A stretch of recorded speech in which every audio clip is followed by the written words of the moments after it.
صلی اللہ علیہ وسلم اتنی بڑی ذمہ داری لے کر پہاڑ سے نیچے اتر گئے اور گھر میں آئے. بہت گھبرائے ہوئے تھے، بہت گھبرائے ہوئے، پسینہ پسینہ آئے.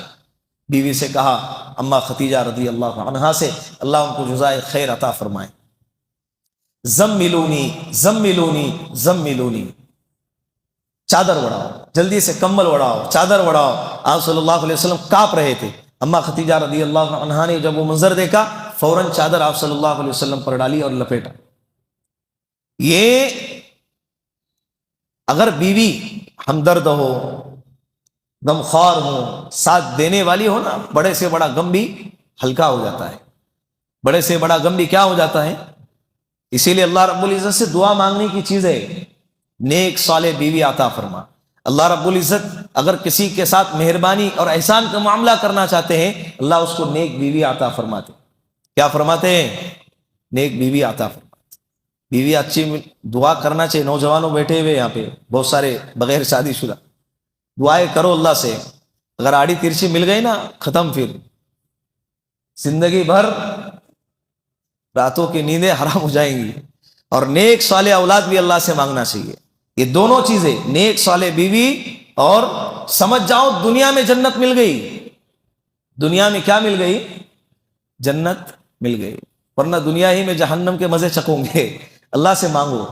اللہ سے کیا کرو؟ اللہ سے مانگو. حضرت اما خدیجہ رضی اللہ عنہا جیسے ہی آپ صلی اللہ علیہ وسلم کپ کپا رہے تھے، چادر کو آپ صلی اللہ علیہ وسلم کے بدن مبارک پہ ڈالا. آپ گھبرا رہے تھے. تسلی کے بول کیا کر رہے؟ بیویوں کو بھی چاہیے کہ سب سے پہلے تسلی کے بول بولے. اپنا دکڑا ان کے سامنے نہ رکھے. سامنے والا بندہ جب باہر سے کتنے ٹینشن میں آ رہا ہے، پتہ نہیں کون سے ٹینشن میں آ رہا ہے، کیا کیا اس کے خیالوں میں گونج رہا ہے، اور آتے کے ساتھ اپنے خواہشات کا اظہار اور اپنی ضروریات اس کے سامنے مان دیتے، اس کا ٹینشن 10 گنا اور زیادہ کیا ہو جاتا ہے؟ بڑھ جاتا ہے. اما خدیجہ رضی اللہ تسلی کے بول کیا زبردست. اللہ کے رسول پوری زندگی یاد کرتے تھے. اللہ کے رسول صلی اللہ علیہ وسلم سے کہا، یا رسول اللہ آپ گھبرائے نہیں، آپ بالکل گھبرائے نہیں. آپ کے ساتھ کبھی کچھ برا نہیں ہو سکتا. آپ کے ساتھ کبھی یہ معلوم نہیں تھا نا یہ آنے والے حضرت جبرائیل علیہ السلام ہیں.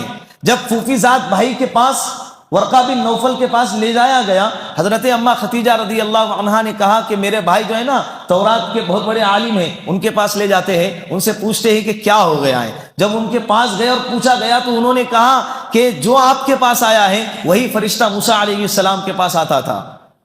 میں جو پڑھا، جو دیکھا، اس کے اعتبار سے آپ اس امت کے آخری نبی ہیں. اگر میں اس وقت رہا جس وقت آپ کی قوم آپ کو اپنے وطن سے نکالے